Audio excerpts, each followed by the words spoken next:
Copier les autres, tu crois que ça fait forcément gagner?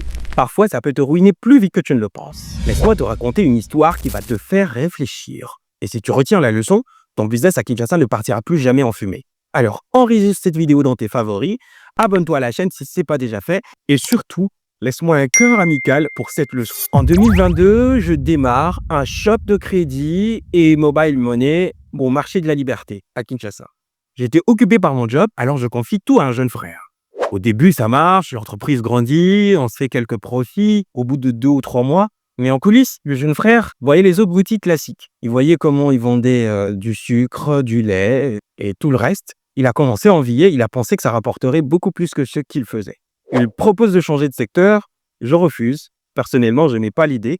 Et comme je n'avais jamais le temps de passer et que je m'absentais de longues semaines, dans mon dos, il a tout liquidé et il est passé en boutique classique.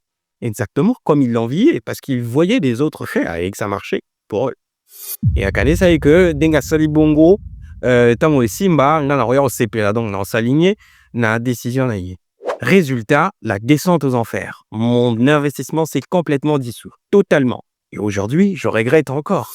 Le problème, copier n'est pas égal à réussir.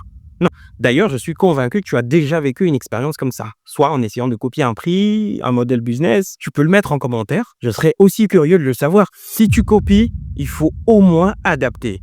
Crée ton propre chemin. Protège ton investissement car les paramètres ne sont jamais les mêmes pour tous.